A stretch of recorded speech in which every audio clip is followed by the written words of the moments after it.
Bismillah. Assalamualaikum warahmatullahi wabarakatuh. Alhamdulillah. Alhamdulillahirabbil alamin.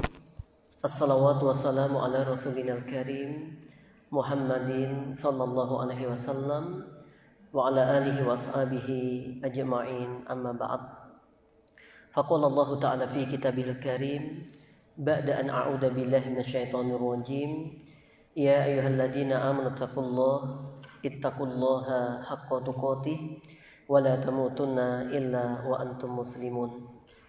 Wa qala nabiyyuna karim sallallahu alaihi wasallam, man salaka tariqan yaltamisu fihi ilman sahalallahu lahu bihi tariqan ilal jannah. Rawahu Muslim. Jamaah yang insyaallah dimuliakan oleh Allah Subhanahu wa taala, kaum muslimin wal muslimat yang berbahagia, semoga Allah Subhanahu wa taala senantiasa melimpahkan keberkahannya untuk kita semuanya. Diberikan keberkahan pada keluarga kita, diberikan keberkahan pada harta kita, diberikan keberkahan dalam hidup dan dalam urusan-urusan kita. Allahumma amin. Salawat beriring salam kita haturkan, kita berdoa kepada Allah, semoga senantiasa dilimpahkan untuk Nabi kita yang mulia Muhammad sallallahu alaihi wasallam. Jamaah yang berbahagia, sungguh kajian pada kesempatan pagi siang hari ini dengan tema meneladani Luqman Al-Hakim.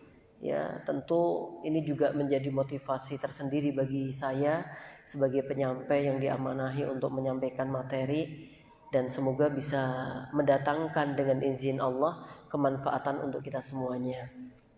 Terlebih bapak-bapak, bahwa kalau kita baca dalam Al-Quran banyak kisah-kisah di situ Nabi, kemudian orang-orang soleh, ya, itu berbicara dengan anak laki-lakinya.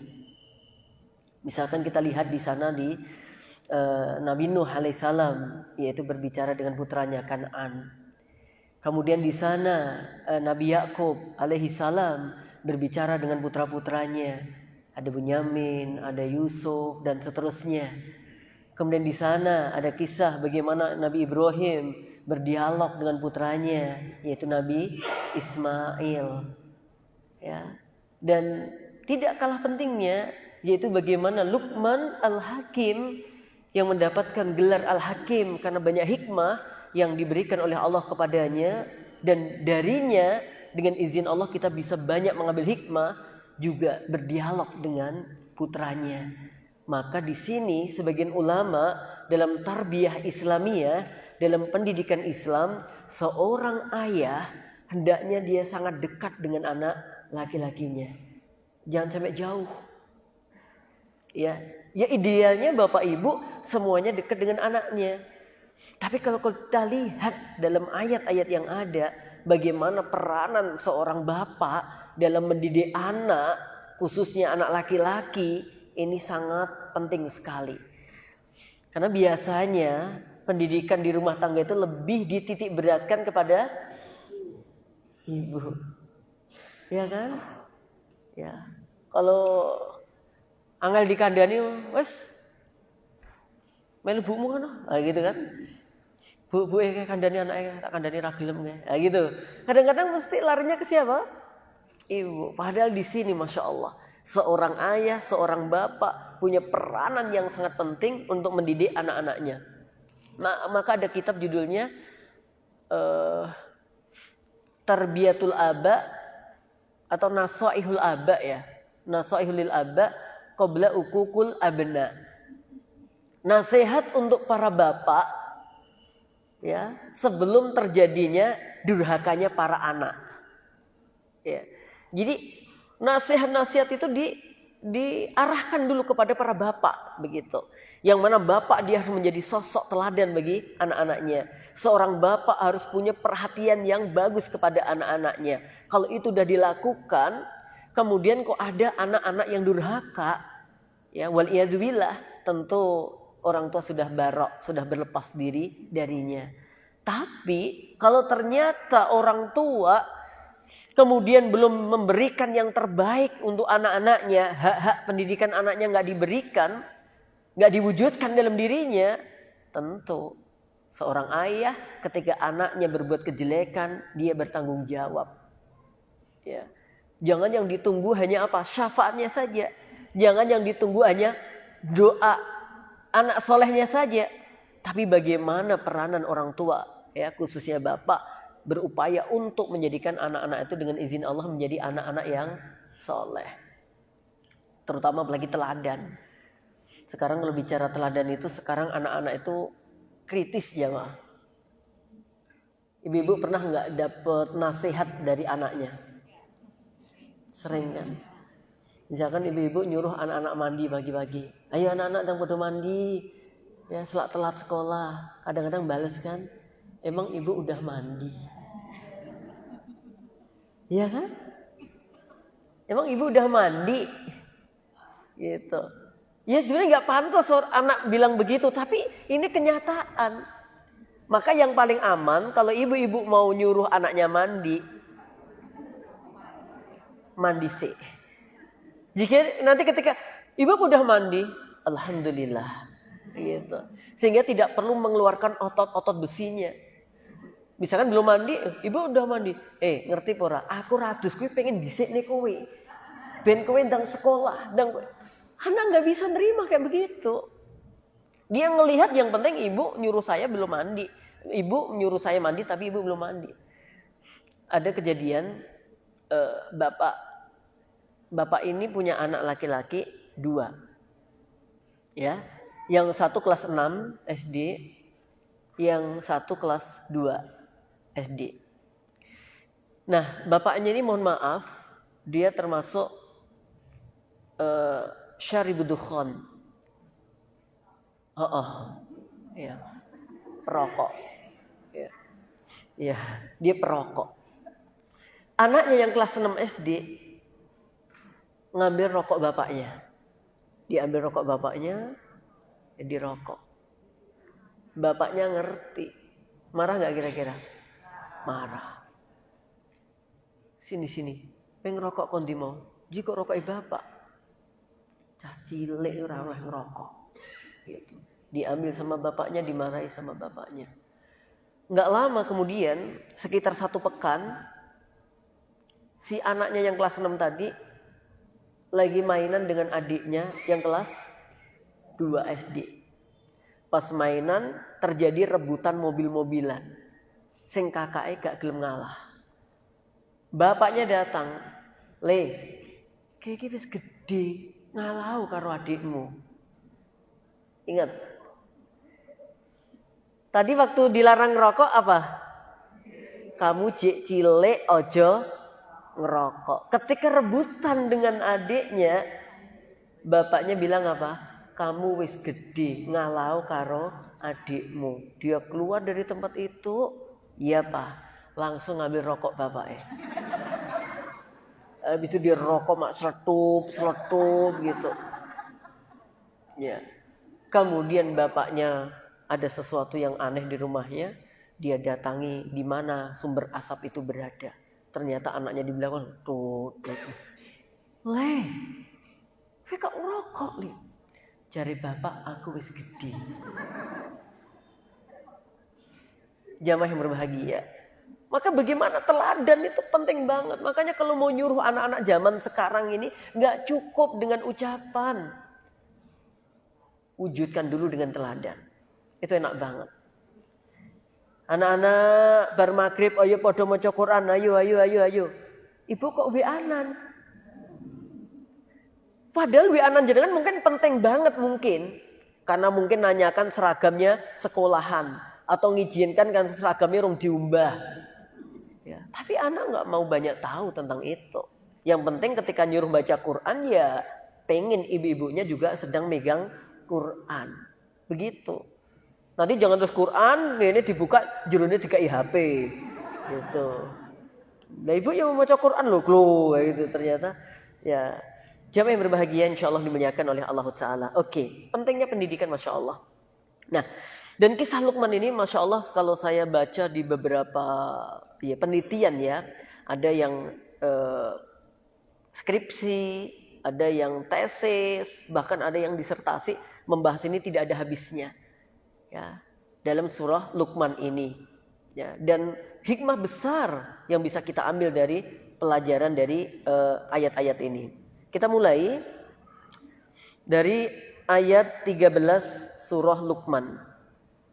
Ya. Ayat 13 surah Luqman. Allah berkalam, ba'da an a'udzu billahi minasyaitonir rajim.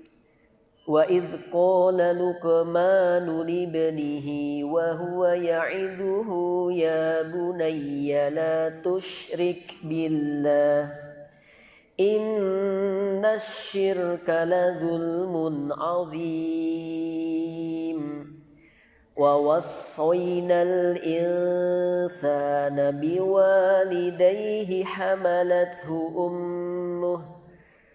حملته أمه وهنا على وهن وفصاله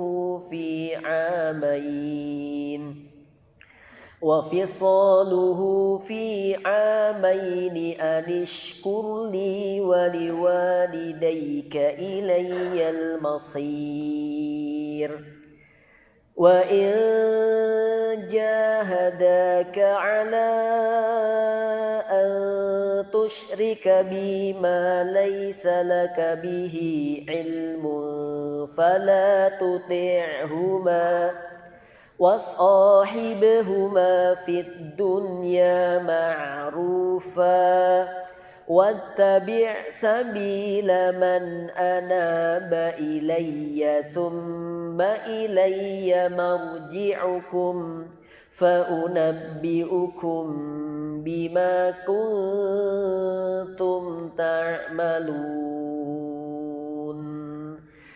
Allahumma arhamna bil Quran. Kita baca dulu ayat 13 sampai 15. Ini menurut penafsiran Imam Ibnu Katsir ya, yang saya bawa yaitu tafsir Quranil Azim, itu dimulai 13 sampai 15 dulu.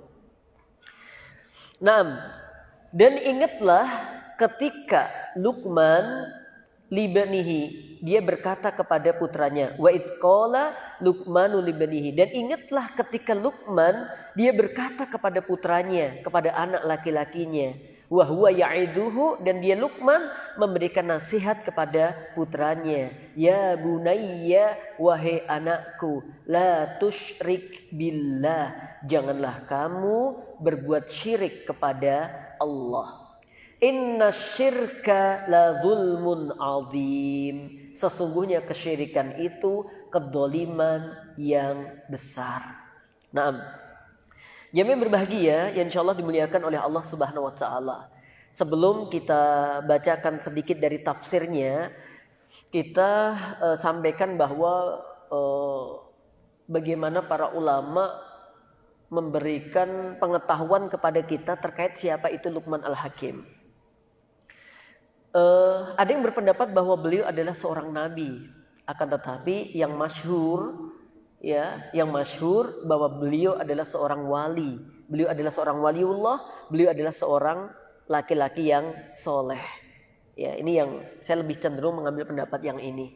Ya, bahwa beliau adalah bukan nabi, tapi seorang wali Allah, seorang laki-laki soleh, seorang bapak yang hebat.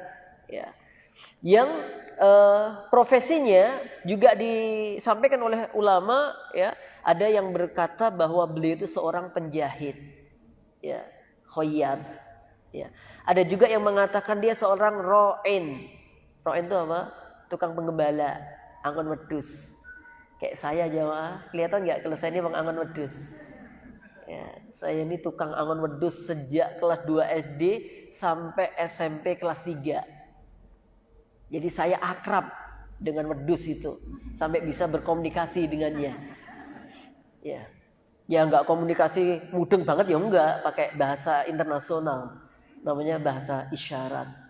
Gitu. Jadi kalau kita bawa makman ya berarti dia datang kan gitu aja. Sampai saya tuh deket banget dengan kambing-kambing yang ada itu. Kambing saya yang terkenal namanya Umi Sriatun. Itu kambing saya legendaris.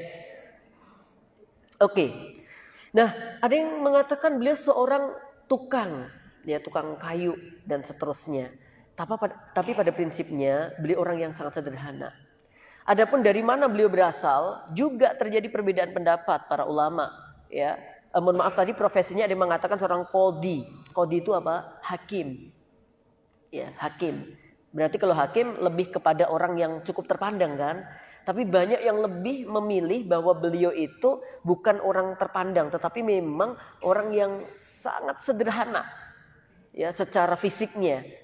Ya, yang mohon maaf ya, dikatakan beliau itu berasal dari wilayah Habasyah, Ethiopia, atau dari wilayah Sudan. Daerah-daerah itu. Mohon maaf banget, sebagian mengatakan secara fisik beliau itu mohon maaf ya, kulitnya tidak putih. Ya, saya berlaku kebalikannya gitu loh ya. Beliau kulitnya tidak putih, tidak kuning. Terus beliau rambutnya tidak lurus. Ya, pokoknya saya jelaskan tidak-tidaknya, jangan memahami itunya.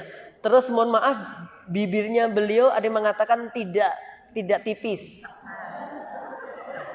Ya nggak usah dijawab, cukup dipikir aja.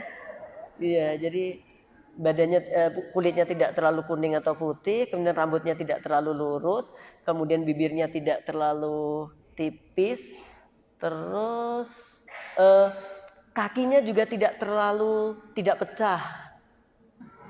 Wah, pecah-pecah gitu. Ya, berarti kalau kaki-kaki panjenengan belaan itu Masya Allah, jadi nggak apa-apa gitu. Nah, di sini sebagian ulama mengatakan menunjukkan bahwa beliau dengan kesederhanaan, dengan sederhana yang sedemikian itu, tapi Masya Allah diabadikan namanya di dalam Al-Quran gitu loh. Ya kan? Walaupun dengan keadaan yang sederhana, dari warna kulitnya, bagaimana keadaan rambutnya, keadaan bibirnya, kakinya. Dan itu semuanya kan anugerah dari Allah Subhanahu wa Ta'ala. Jadi nggak bermasalahkan diri. Saya tuh banyak baca statusnya ibu-ibu tuh gemuk sidik, waduh bingungnya kenapa gitu loh. Ya tetap olahraga silahkan gitu. Tapi jangan sampai kemudian gemuk itu membuat jenengan stres, membuat jenengan bed rest, membuat jenengan apa gitu loh. Ya udah, yang penting ya memang idealnya macam-macam. Wallahu taala alam bisawab gitu. Saya katakan bahwa Aisyah radhiyallahu taala anha itu memang awalnya dia kurus, tapi setelah menikah lama-lama beliau juga gemuk. Jadi nggak masalah, yang penting solihah gitu aja loh jamaah. Gitu loh, solihah. Jangan waktunya habis untuk mikirkan itu terus. Oke. Nah, jadi kalau pakai kaidah umum ungdur makola wala tangdur mankola, di sini juga masuk gitu. Lihatlah apa yang disampaikan oleh seseorang itu, ya.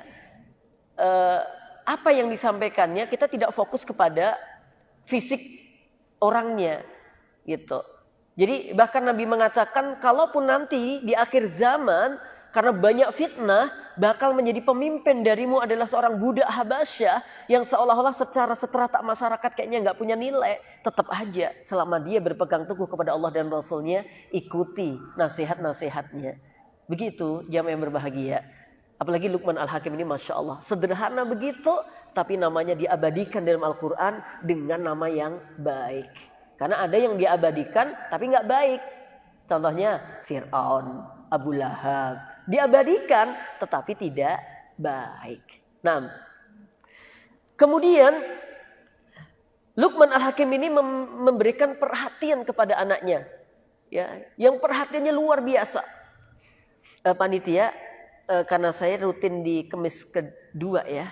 Jadi kalau nanti ini ternyata belum selesai, kita lanjutkan karena saya nggak bisa memaksakan diri dalam kurang lebih 1 jam ini bisa selesai, ini kayaknya nggak merasuk nanti gitu. Jadi kita mengalir dulu. Jadi nanti ada part 1, part 2, terus patungan, terus gitu.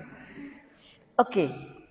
Jamaah yang berbahagia, insya Allah dimuliakan oleh Allah Ta'ala. Kita lihat nih bagaimana kedekatan orang tua khususnya ayah kepada anaknya. Dalam memberikan apa? Bukan hanya cukup ngasih makan, minum. Kan kewajibanku ngasih nafkah. Enggak. Itu bagian salah satu dari kewajiban orang tua khususnya bapak kepada anaknya. Mencarikan harta yang halal untuk dikonsumsinya. Tetapi hal yang penting lagi adalah ta'limuhul Quran was sunnah, mengajarkan kepada anak Al-Quran dan sunnah. Kita lihat sekalipun tentu Luqman Al-Hakim bukan hidup di zamannya Rasulullah SAW, Al-Quran belum turun, tapi nilai-nilai itu adalah sama. Karena sejak zamannya Nabi Adam sampai akhir zaman, pada prinsipnya penyampaian para wali Allah, para nabi itu sama tentang tauhid dan seterusnya. Oke. Dan yang disampaikan Luqman Al-Hakim dalam hal materi, nanti kalau kita sampai selesai, akan kita merasakan materinya terkait apa? Akidah, kemudian ibadah, kemudian muamalah, kemudian adab. Ya, ini diajarkan dalam ayat-ayat yang kita baca nanti insyaallah. Ya. Nah, jamaah berbahagia insyaallah dimuliakan oleh Allah Tabaraka wa Ta'ala. Kemudian seorang bapak, seorang ayah, dia panggil anaknya dengan panggilan yang enak. Ya bunayya, wahai anakku. Menunjukkan kedekatan. Lembut. Ya bunayya, wahai anak kesayanganku, wahai anakku. Dipanggil. Nanti dalam riwayatnya sebut namanya, nggak apa-apa. Ya, panggil dengan panggilan yang enak, yang nyaman. Kita boleh tak kandani le. Ya bunayya, wahai anakku. Apa kemudian yang diberikan? La tusyrik billah. Jangan kamu berbuat syirik kepada Allah Subhanahu wa Ta'ala. Lah anaknya ini umur berapa? Ya, nasihat ini memang dari kecil pun kita sudah berikan kepada anak-anak tentang tauhid ini. Ya. Ya mungkin dengan bahasa yang kita sesuaikan dengan bahasa anak itu. Karena nanti kadang-kadang kita bingung ketika dikejar sama anak kita. Allah itu di mana toh bi? Gitu. Alal ars, di atas ars. Ya. Lah ars itu mana toh bi? Sono dulang gitu. Lah kalau jam segini Allah ngapain? Kadang-kadang bingung sampai mau jawab itu, kadang-kadang mikir ya Allah ini jawabnya piye, harus dijawab nanti tidak keliru, menyalahi akidah dan seterusnya. Maka di sini kita harus banyak membaca, banyak belajar tentang akidah Islamnya itu. Ada akidah untuk anak-anak, di Darsul Akidah lil Abna dan seterusnya. Jamaah yang berbahagia, yang insyaallah dimuliakan oleh Allah Ta'ala. Jangan kamu menyekutukan Allah. Anaknya ini siapa namanya? Saya agak lupa. Taron, nggak salah ya. Taron. Ya disebutkan sebagai riwayat Saron atau Taron ya. Taron. Kalau Luqman sendiri kan beliau bahwa Luqman bin Anqa bin Sadun. Ini nama Luqman Al-Hakim gitu. Kemudian anaknya Taron ya. Taron ya, seingat saya yang diajak bicara itu. Nah, ya bunayya la tusyrik billah. Ya, wahai anakku, janganlah kamu menyekutukan Allah. Dulu ketika saya kuliah, ya ada pemahaman tidak boleh menggunakan kata jangan dalam mendidik. Pernah dengar nggak kata-kata itu? Sehingga TK bingung, orang nganggu jangan ini terus nganggu apa? Sayur. Ya, jadi ya jangan nanti kamu bilang jangan, anakmu tambah melakukan dan seterusnya. Jangan terlalu banyak jangan. Ya, yang jelas ya proporsional aja, jangan terlalu sering juga. Apa-apa jangan. Ya, tinggal keadaannya kayak apa, begitu loh. Lah ini ada anak mau megang api, nggak boleh pakai jangan, dah terus piye? Gitu loh ya. Jelas dalam syariat nggak apa-apa. Ya, ada la taqrabuz zina, pakai jangan kan? La tusyrik billah, pakai jangan. Jadi nggak apa-apa. Allah sendiri dan Rasulnya menggunakan kata jangan dalam pendidikan. Gitu. Ya, jadi nggak apa-apa ya pakai jangan. Ya itu tadi, sesuatu yang berlebihan mesti nggak baik gitu loh ya. Jangan selalu memberi ancaman terus, tapi juga diimbangi dengan reward ya, bebungah gitu. Bahkan kalau bisa mendahulukan itu adalah bebungah dulu. Yasir wala tu'asir, beri kemudahan, jangan kesulitan. Basyir wala tunafir, berikan kabar-kabar gembira kepada peserta didik dan jangan menakut-nakuti mereka. Nah, kita ini kan biasanya lebih cenderung nyuruh itu nakut-nakuti daripada ngasih hadiah. Randang atus tak tinggal loh. Nah, ya kan lebih nakut-nakutinya daripada dang adus tak kei 2.000 gitu. Yo nek 2.000 tekor nutat gitu loh. 2.005 loh tadi itu. Ya, tapi kita lebih suka kayak begitu. Oh, randang sinau ra munggah kelas loh. Sing banyak ditekankan begitu. Ya, randang turu, enek medi loh. Kayak gitu tuh. Jadi ancaman-ancaman yang lebih suka diberikan daripada apa? Reward atau janji-janji yang baik. Ya, tapi kalau janji harus dituruti memang. Naam, dipenuhi. Diberikan alasannya inna syirka la dzulmun adzim, karena sesungguhnya kesyirikan itu adalah kedzaliman yang besar. Allah itu paling enggak suka kalau ada hambanya berbuat kesyirikan. Dari bab materi ternyata kalau kita lihat akidah ini perkara yang pertama kali. Pertama yang disampaikan awal-awal justru dalam urutan nasihat ini sama Luqman Al-Hakim yaitu la tusyrik billah. Ya, jangan berbuat syirik kepada Allah dulu. Itu yang awal-awal justru perlu disampaikan. Gitu. Maka Nabi Yahya itu Masya Allah ya, diselamatkan oleh Allah dari sejak lahirnya. Ya, yauma wulidtu. Ya, kemudian juga pas kematiannya. Kemudian juga pas dibangkitkannya. Ada 3 yang Allah janjikan keselamatan untuk Nabi Yahya. Pas lahir, pas meninggal, pas dibangkitkan. Karena pas lahir itu setan udah mulai menggoda. Ya, untuk berbuat syirik kepada Allah. Kemudian pas mau meninggal, nah ini juga setan lagi menggunakan apa ya istilahnya badlu juhdinya, mengerahkan segala potensinya untuk menjadikan orang itu kafir. Karena kalau orang itu sudah meninggal dalam keadaan Islam, setan udah nggak ada kesempatan lagi untuk ganggu dia. Kapan? Udah nggak ada. Kalau udah meninggal husnul khotimah, selesai. Setan nggak bisa. Dia memang berbahagia. Kalau nanti udah di situ aman, berikutnya aman. Nah, akidah ini penting banget ya jemaah. Ya. Penting banget tanamkan kepada anak dengan cara yang bisa diterima oleh anak-anak kita. Ya, zaman dulu kan ada yang namanya zodiak. Pernah nggak zodiak itu? Kalau bintang-bintang tuh loh. Iya kan? Saya dulu apa ya? Gemini apa gitu.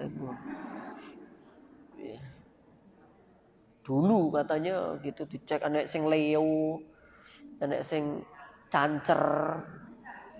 Ya. Apa Cancer sing bentuke kaya apa? Cancer apa berarti? Kepiting. Anak sing timbangan apa iku? Libra. Anak sing apa? Scorpio, Leo, Vertigo, Virgo. Nah, mikir itu terus kan akhirnya vertigo dia gitu. Bintangnya Virgo akhirnya vertigo terus. Kayak gitu itu kan dulu kita dulu apa ya? Itu nggak boleh. Itu juga menuju kepada kesyirikan. Gitu. Ya. Banyak hal ternyata yang terjadi di pendidikan anak kita terkait itu. Maka kita harus membersihkan diri kita dari akidah-akidah yang tidak baik. Dulu sudah kita sampaikan sedikit bahwa Nabi Yahya diperintahkan oleh Allah, innallaha ya'murukum an ta'budullaha wa la tusyriku bihi syai'a. Ini Nabi Yahya. Ya, bahwa Allah Subhanahu wa taala innallaha ya'murukum, hai Yahya, Allah tabaraka wa taala memerintahkan kepadamu dan umat kalian Bani Israel an ta'budullaha, agar kalian beribadah kepada Allah saja, wa la tusyriku bihi syai'a, dan jangan kalian bersekutu, maksudnya menjadikan sekutu dalam peribadahan dengan apapun. Orang yang menyekutukan Allah itu diibaratkan dengan orang yang sudah seorang tuan, dia membeli budak, dibiayai, dikasih makan, dikasih pakaian, dikasih tempat tinggal, kemudian sang tuannya berkata, hadhihi dari wal amali fa'maluli atau fa'mali. Hai budak, ini rumahku dan ini terkait pekerjaanku. Sekarang kamu bekerja untukku. Kemudian si budak ini bekerja untuk orang lain. Kemudian dikatakan dalam kitabnya Imam Ibnu Qayyim Al-Jauziyah, mana ada seorang tuan mau membiayai budak, membeli budak, sedangkan budaknya bekerja di tempat orang lain. Sama, Allah nggak suka.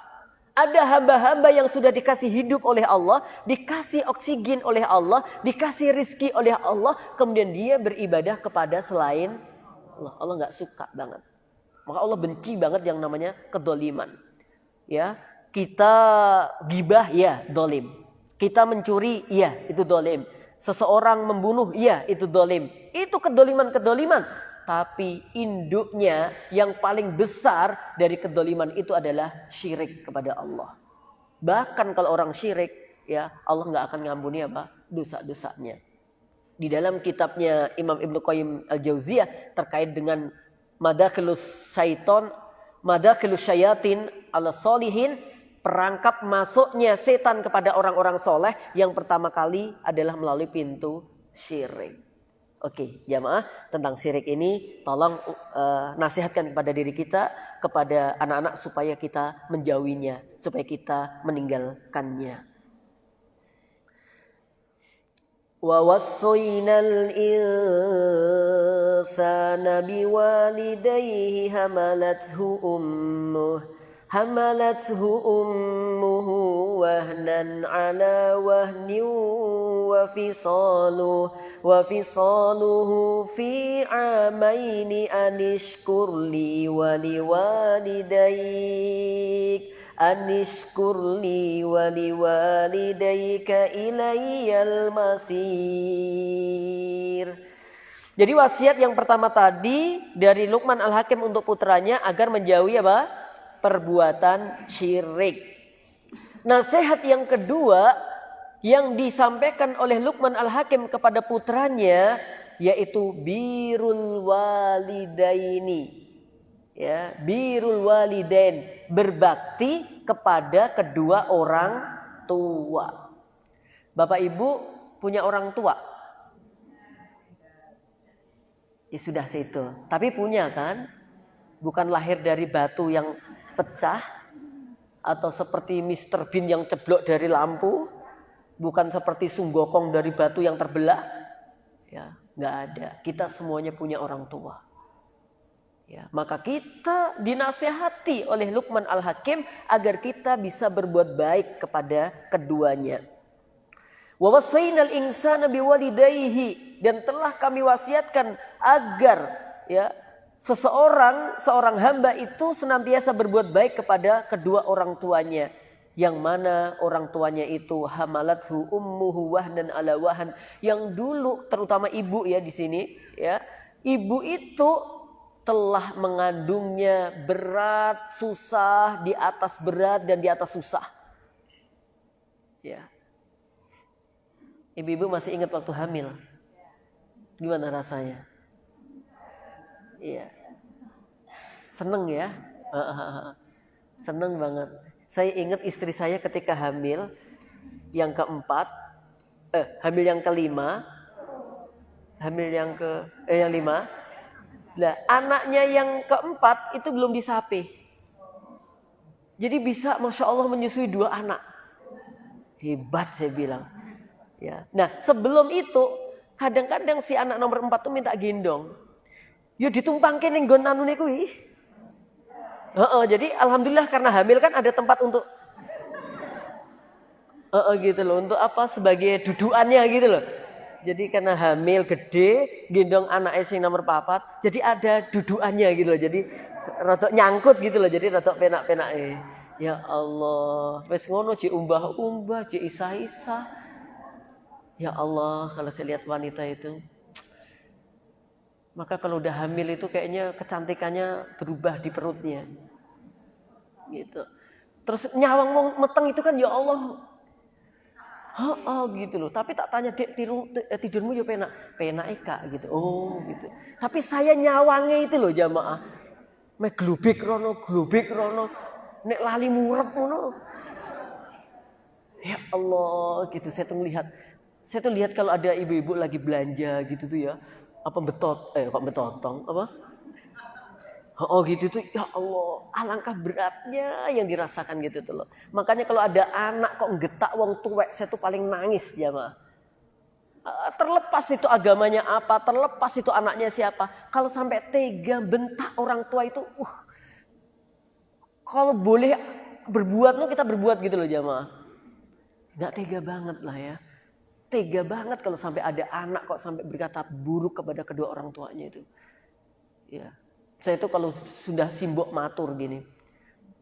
Simbok sanjang ya. Le simbok my mother. Mbak kok. Le aku pengen kowe mulai hile gitu. Ya langsung berkemas. Kemana kak? Simbok pengen kita pulang. Udah pulang.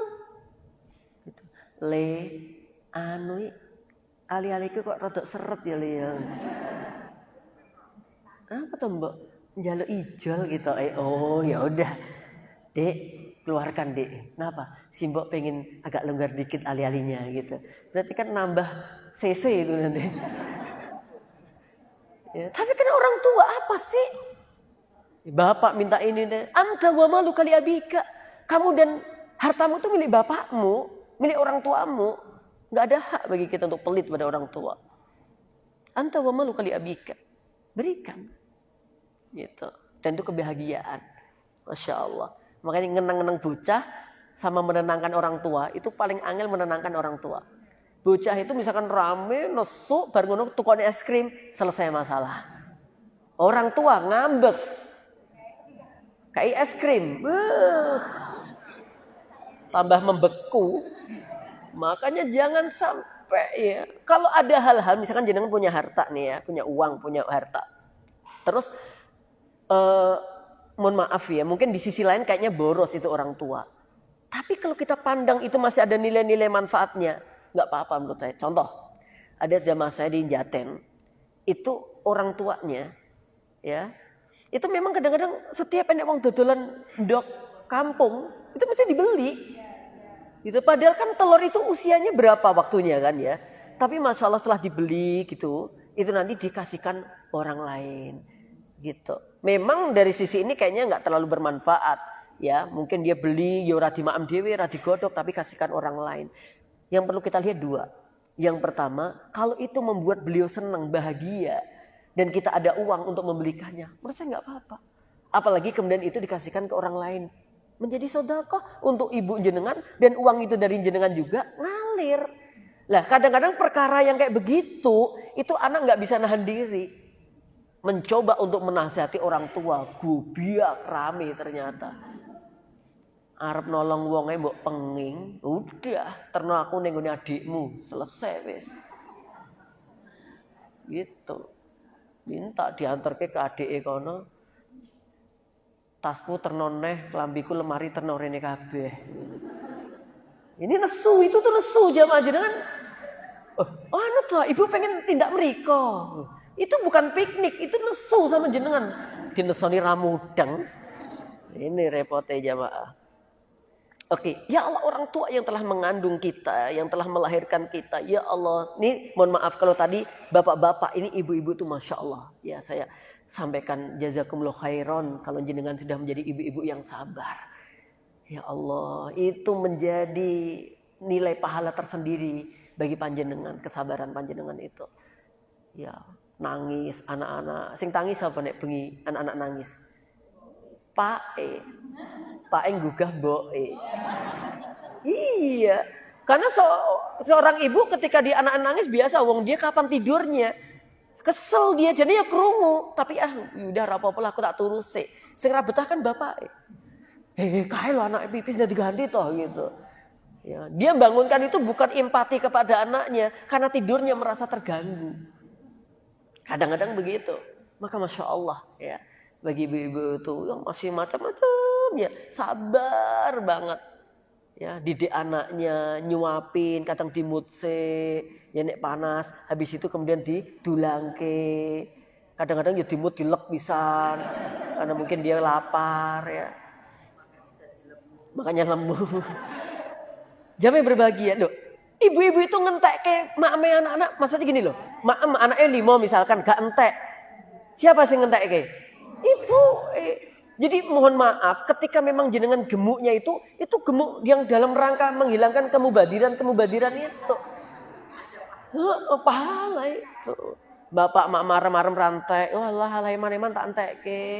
Apa-apa tak entek ke gitu jemaah. Masya Allah. Yang kemudian orang tua tadi selama 2 tahun ya masih menyusui anaknya, ditimang-timang, digendong, Ya saya ingat banget digendong guri sama si mbok saya. Ya pulang dari kali, ya toh, mbok pengen sawu gitu. Le randi duwe le, pengen mbok gitu. Akhirnya si mbok datangi lek sami, Pak Pardi niku sing dodolan sawu di depan rumah. Nyoh, ora apa-apa. Lah mboke bayar karo apa, Mbok? Aku utang gitu. Utang sampai rumah ketemu bapak. Loh, kok entuk sawu kondi? Golek. Mboten utang. Tambah simbok saya disenani bapak saya. Ya Allah. Gara-gara saya njaluk itu, simbok enggak tega nek saya nangis, akhirnya diutangke. Ya, sawu lek sami Pak Pardi. Ya. Kemudian setelah diutangke sampai rumah, simbok konangan nambah utang dimarahi sama bapak. Ya Allah, gara-gara saya. Kemudian simbok saya harus menangis. Tapi belani ora apa-apa lewi cah cilik wis utangku tak sahure tak goleke. Wah, tuh ibu tuh kayak gitu perjuangannya. Ya toh. Kalau anak-anak digetak bapak mesti melayani ibu tuh nanti. Gitu. Diterke bapak ya, emah terke ibu wae. Kedekatan. Ya, makanya kalau ada apa-apa, coba kita lihat dalam surah Al-Qari'ah, fa ummuhu hawiyah. Walaupun itu terkait dengan neraka, tempat baliknya adalah neraka hawiyah.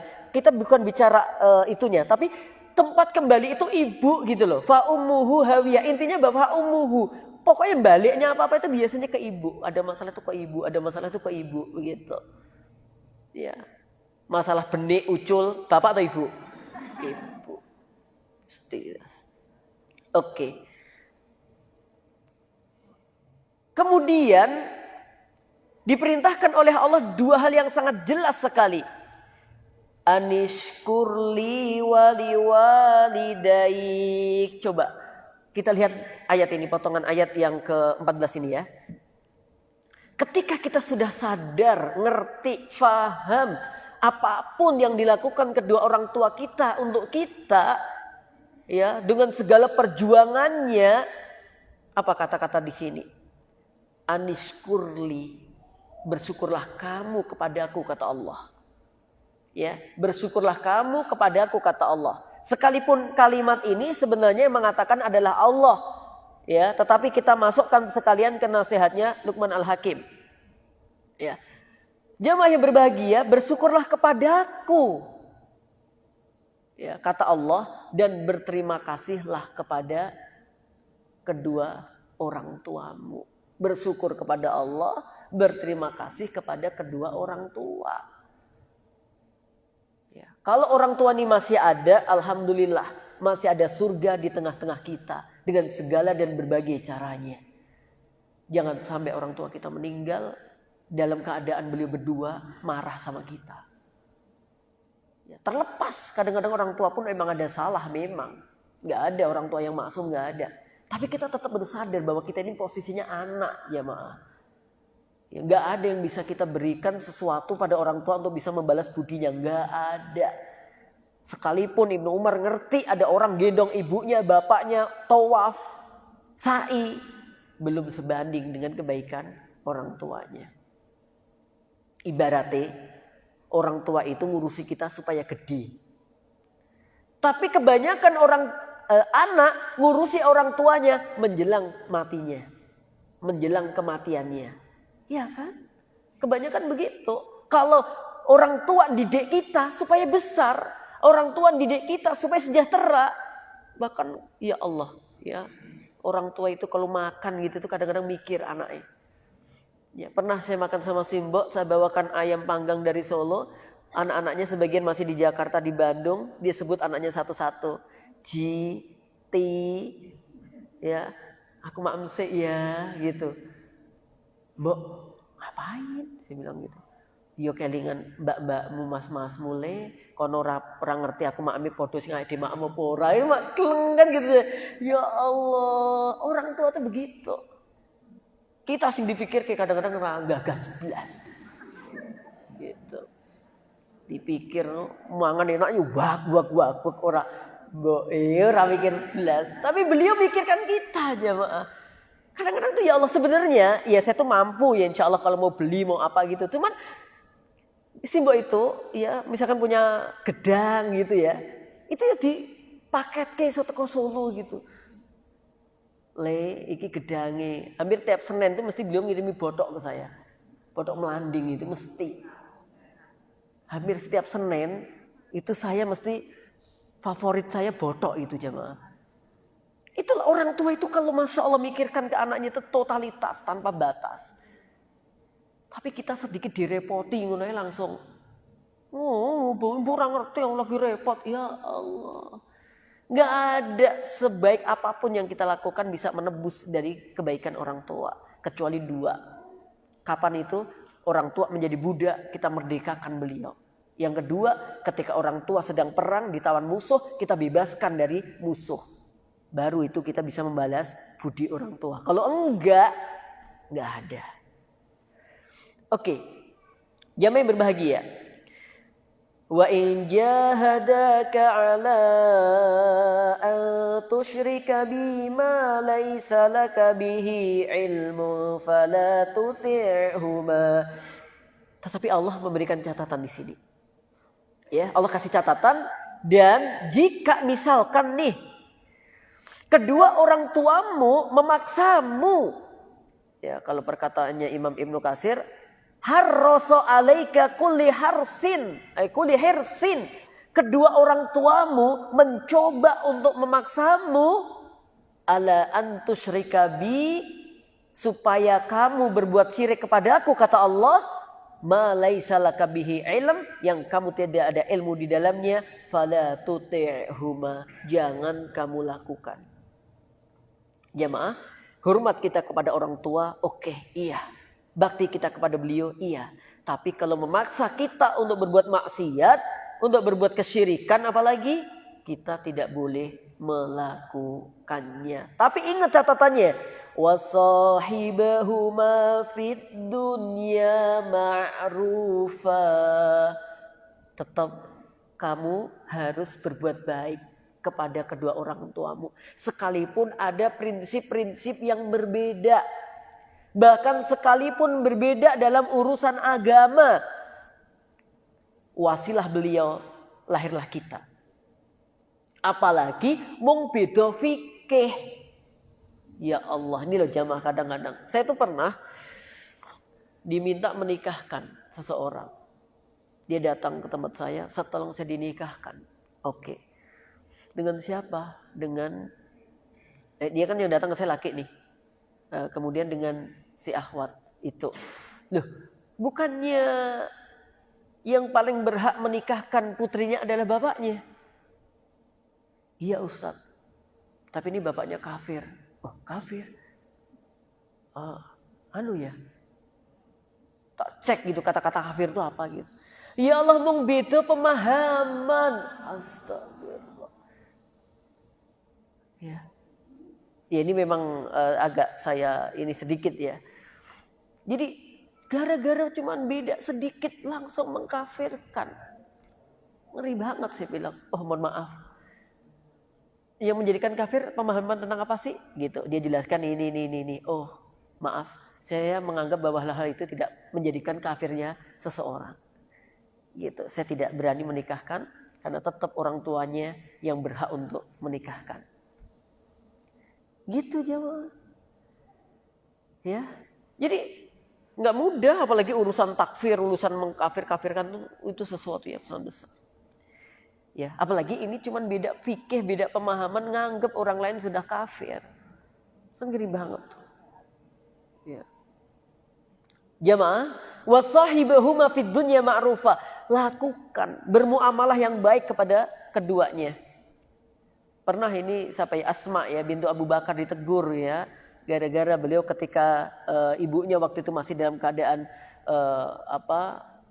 tidak Islam ya, masih dalam keadaan kafir gitu, kemudian ngantarkan apa-apa dia tolak gitu, nggak mau gitu. Dikasih tahu oleh Nabi bahwa oleh Allah melalui Nabi, nggak apa-apa bermuamalah dengan orang yang akidahnya apapun selama dalam bukan urusan ibadah, nggak apa-apa gitu loh. Kayak jenengan punya tetangga jenengan ngasih jenengan durian, tompo wae rapopo. Walaupun tetangga jenengan itu beda agama, tompo wae nek monggo BA saya gitu. Gitu. Jadi nggak masalah itu saling memberi gitu tuh nggak apa-apa. Itu loh teman-teman. Ya. Nah, jamaah berbahagia insyaallah dimuliakan oleh Allah Ta'ala. Nah, di sini ya disebutkan di dalam tafsirnya Imam Ibnu Katsir, contohnya adalah di ketika ya memahami ayat ini, ada seorang sahabat yang bernama Sa'ad bin Malik ya. Anna Sa'dan bin Malikin qol unzilat fi hadhihi al-ayah wa in jahadaka ala an tusyrika bima laisa laka bihi ilm, dan seterusnya. Ketika turun ayat itu ya kepada Rasulullah SAW, kemudian Sa'ad bin Malik ngerti. Dia langsung intinya tidak mau dalam urusan kesyirikan. Lah, ibunya ngerti kalau ternyata Sa'ad bin Malik itu sudah masuk Islam. Kemudian kurang lebihnya intinya begini deh. Ibunya ini gak terima kalau Sa'ad bin Malik dia masuk Islam. Aku kayaknya ngelihat apa yang kamu ibadah itu udah berbeda dengan ibadah-ibadah zaman kita, wahai anakku. Kalau kamu gak mau meninggalkan apa yang kamu lakukan saat ini, udah aku gak akan makan. Ya, aku poso. Ya, beberapa hari terjadi. Ya, saat melihat ibunya gak mau maam, gak mau minum belas. Kenapa? Karena pengen saat keluar dari Islam. Kalau dia gak keluar, bapak ibunya janji gak akan makan, gak akan minum. Terus dilakukan berhari-hari.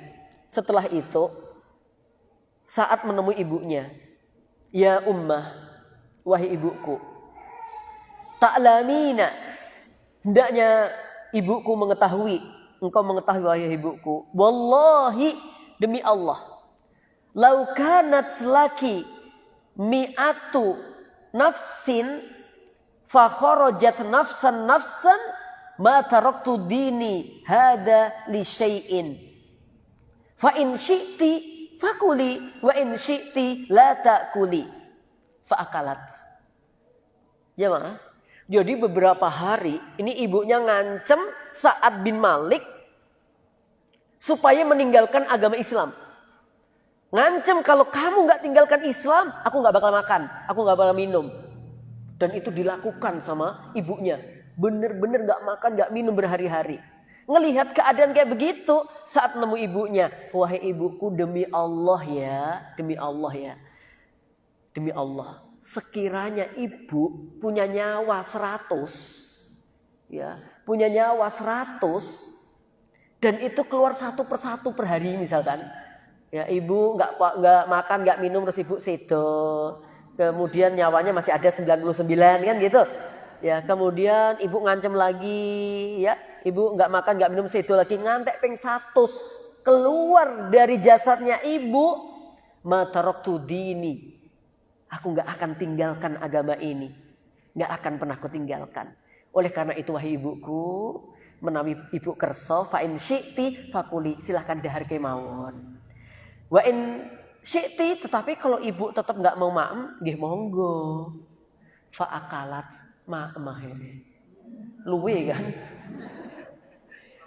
gitu, lemes kan tuh jamaah, karena anaknya udah kekeh. Ini menunjukkan kalau soal akidah kita kekeh, gitu loh jamaah, insyaallah dimuliakan oleh Allah Subhanahu Wa Taala. Jadi ya saya rasa mayoritas kita orang tuanya adalah muslimah kan.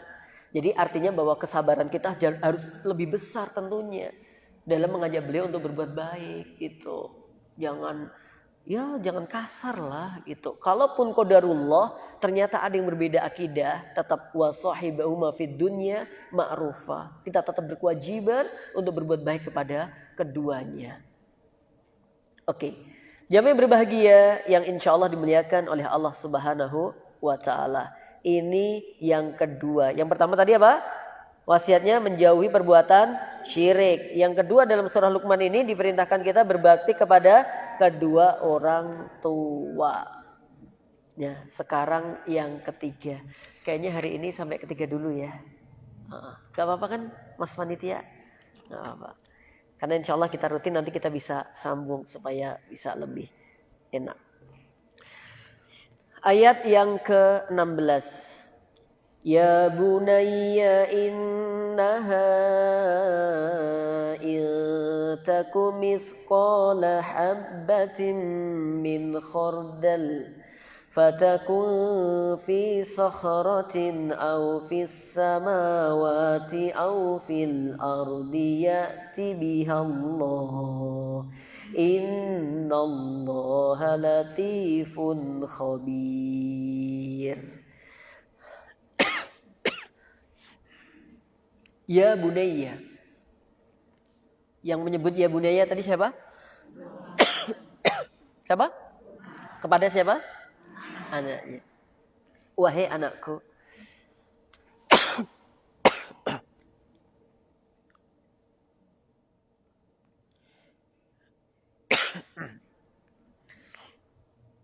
Ya bunayya, wahai anakku.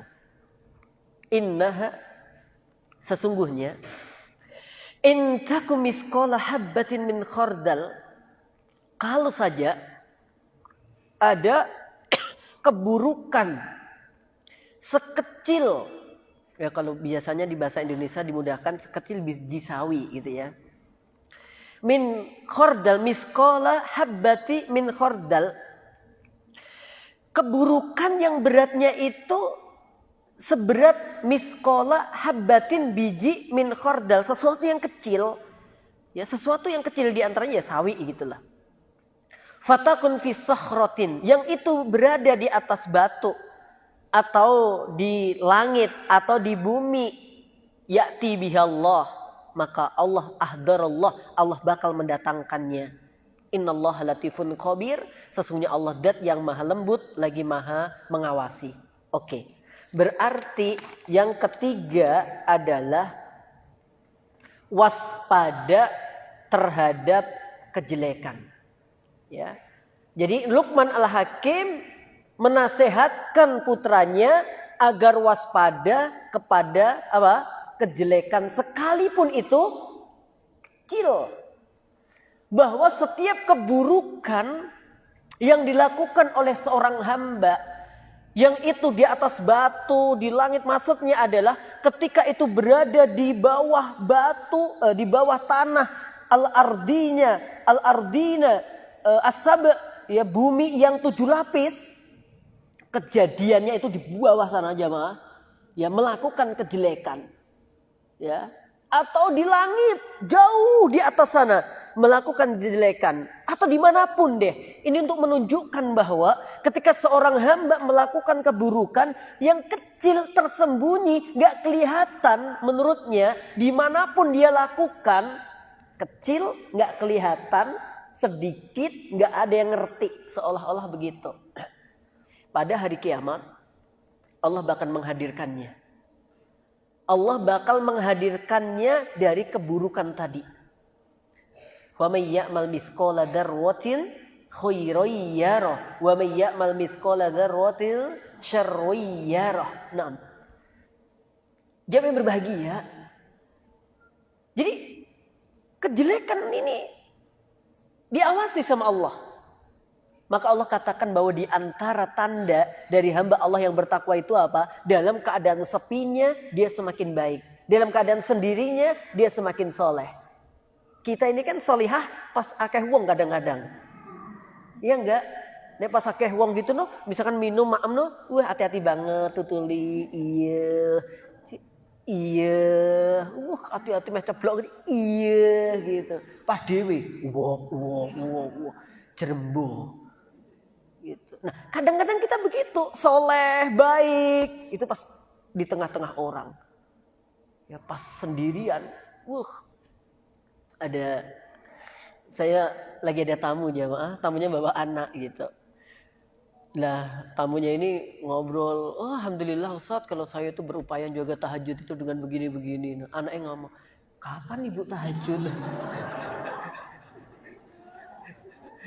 Kapan ibu tahajud? Loh, gue gak ngerti. Ini kan ya, aku ya rada guyu-guyu sini gitu. Gitu. Ini anaknya kayak kritis banget gitu. Misalkan pas ngomong apa gitu, alah ibu kemarin nggak gitu kok. Ini ya Allah, nak jagalah aib ibumu.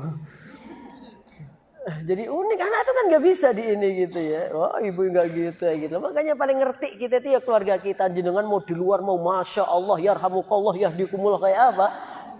Yang paling ngerti itu ya keluarga jenengan gitu loh. Ya makanya yang paling ngerti itu keluarga jenengan. Maka jangan main-main. Ya, saya di luar wibawa, di rumah ya membawa ember. Ya, di sini kan wibawa nih ya kan. Di wibawa pemean ya, wibawa karpet, wibawa blonjo gitu. Paling lucu itu kalau pas belanja sayur ketemu jamaah sama jamaah. Ustaz belanja juga ya. Iya. Gitu. Jamaah insya Allah dimuliakan oleh Allah Subhanahu Wa Taala. Jadi di sini kita harus jaga diri gitu ya. Makanya sepinya kita waktu kita sendirian tuh kayak apa itu penting banget. Disitulah hakikat nilai kita tuh di situ. Kalau pas sendiri kok bisa soleh, pas buka HP pas sendiri yang baik-baik, pas apa-apa, pas sendiri kok doanya semakin baik, itu insya Allah kita baik. Jadi tidak banyak terpengaruh oleh teman-teman. Sekalipun bukan berarti, ya wes ngono eta aku nek ketemu wong tak elek-elek wae lah, enggak juga begitu. Ya, tapi menjadi tolak ukurnya itu pas kita sendiri. Nah, jamaah yang berbahagia, dan di sini menunjukkan bahwa bagaimana muraqabatullah itu ada gitu loh. Pengawasan Allah itu ada. Maka di sini kan coba nih, kalau kita lihat tadabbur ayatnya, diawali setiap kejelekan yang dilakukan oleh seseorang di tempat yang tersembunyi, jauh kayaknya nggak ada yang lihat, diakhiri kalimat apa? Latifun khabir. Allah maha lembut lagi maha mengawasi. Jadi kan di situ titik tekannya Allah mengawasi itu loh.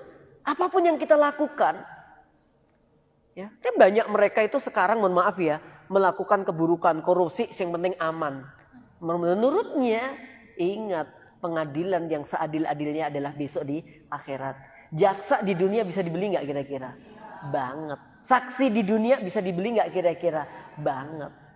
Tapi kita orang yang punya Allah. Artinya kita berkeyakinan Allah kita akan membela kita. Kalaupun di dunia sengsara penuh kedoliman, ya kita mohonnya kepada Allah. Insya Allah di akhirat. Ini rotok ngeyem-ngeyem awak sitik lah. Ya memang sesungguhnya begitu. Dan ini menjadi perhatian bagi kita. Kejelekan seburuk apapun, ya serapi apapun kita tutupi, Allah ngerti. Makanya kalau udah suami istri jangan macam-macam, serong kanan kiri.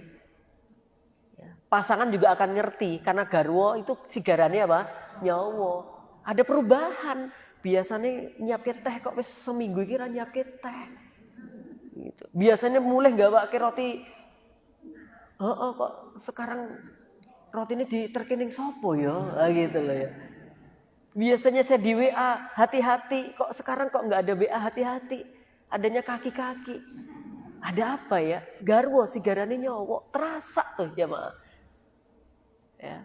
Apalagi Masya Allah, Allah zat yang selalu mengawasi kita. Ada kisah ya, ini mungkin hikayat ya. 3 anak, 3 santri dipanggil sama kiainya. Coba kamu sekarang cari tempat, ini ada angsa beleh ning di kono. Yang suatu ndelik ning isor wit, ora nek wong wing beleh kek bismillah. Bismillah kek kok kek bismillah. Ya. Kemudian yang suatu nyari tempat yang tersembunyi, kiau tangan gak enek, bismillah kek wis. Yang satu ini nyari tempat mana ini ya. Duh ning kene enek meneh, ning kono enek meneh gitu. Semuanya santri balik. Kamu udah disembelih. Sudah Pak Yai di mana? Tadi di bawah pohon gede. Enggak ada yang ngerti. Belas enggak ada. Oke, kamu udah Wah Yai, tadi di bawah jembatan wong wing enggak ada, tak sembelih wek wes sudah. Kamu masih utuh. Lah kok masih hidup angsanya gimana? Lah aku di sana itu masih ada yang lihat itu Wahai Kiai. Terus aku ndelik ning cedak sumur yo masih itu. Siapa yang lihat? Allah. Masya Allah. Coba udah kayak gitu. Ya. Nah di sini maka jangan sedikit pun melakukan keburukan. Ya. Saat bukannya Allah itu maha pengampun, saat nek cilik-cilik ngono diampuni langsung. Dosa besar itu diawali dari dosa yang cilik. Orang kalau nganggap dosa kecil itu biasa, lama-lama menjadi dosa besar. Kita ini kalau berbuat dosa jangan melihat kecil besarnya, lihatlah kita sedang berdosa kepada siapa. Begitu. Oke, sehingga wasiatkan kepada anak-anak kita. Walaupun itu kecil, mohon maaf, jikuk gayunge tonggo. Cilek itu, rakonangan pas udan deres, mati lampu gelap gulita. Gak ada yang ngerti kan sebenarnya. Tapi ingat, wahai anakku, bakal ngerti. Jadi diajarkan kejujuran. Kadang-kadang duit kuning laci ku hilang loh jemaah. Nek tuyul ra mungkin saya yakin gitu. Anak-anak tak panggil. Ada yang ngambil uangnya Abi. Saya nggak ngambil, Bi. Tak pindah ke tabunganku. Oh, nabung. Iya saya paham. Kamu pengen kayak teman-temanmu yang nabung-nabung di sekolah kan? Iya, Bi. Tapi caranya nggak gitu. Harus bilang Abi dulu. Emang Abi itu naruh uang di mana-mana. Gitu. Ya, jadi tapi Abi ngerti totalnya piro wong sak munut tok gitu loh. Jadi kalau ngambil tolong habis itu bilang. Ya kadang-kadang anak begitu. Ya, sehingga sekarang tuh kalau di kulkas itu mau nitil-nitil apa tuh mesti harus ngomong dulu semuanya. Ini dulu enggak detail-detail. Lah, misalkan kayak bikin air dingin, kan ada yang anak nomor berapa masukkan. Ya tiba sing ngentekke sing liyane. Nah, gitu loh. Akhirnya rame kan gitu. Mana ini saya yang masukkan kok no sing minumi meneng kayak gitu kan. Ya meneng kayak gitu ya. Sebenarnya ya saya juga enggak tahu yang minum yang mana kan gitu loh. Akhirnya terus kita sampaikan, wahai anak-anakku, kalau memang antum pengen minum yang dingin, berarti antum juga harus apa? Masukkan ke kulkas. Yang masukkan yang paling berhak gitu. Kalau memang mungkin nggak sempet, izin kepada yang ini gitu. Habis itu terus yang biasa masuk gitu, silahkan. Yang mau minum ambil. Nah, gitu kan enak gitu loh. Jamaah yang berbahagia. Jadi sekecil apapun, ya. Jadi kita tanamkan pada anak-anak kita supaya jujur, ya. Kadang-kadang untuk nyari yang itu agak sulit kadang-kadang. Sopo iki mau, siapa yang minda, siapa yang mesti semuanya bukan aku kok. Kan gitu. Sampaikan dengan kejujuran, dipahamkan. Ya. Tanpa kekerasan loh ya. Kadang-kadang kan kuwaplok siji ayo ngaku pura. Akhirnya sing ora pun melu ngaku kabeh. Ya, tapi itu enggak bener. Gitu. Nah, ini loh jamaah. Sekecil apapun kejelekan jangan dibiasakan dan hindarkan dari rumah tangga kita. Baru 3 dan insya Allah 4-7 pada episode yang akan datang. Tetap di Siti Aisyah insya Allah. Nah sebelum saya tutup ada pertanyaan jemaah? Oke, karena waktunya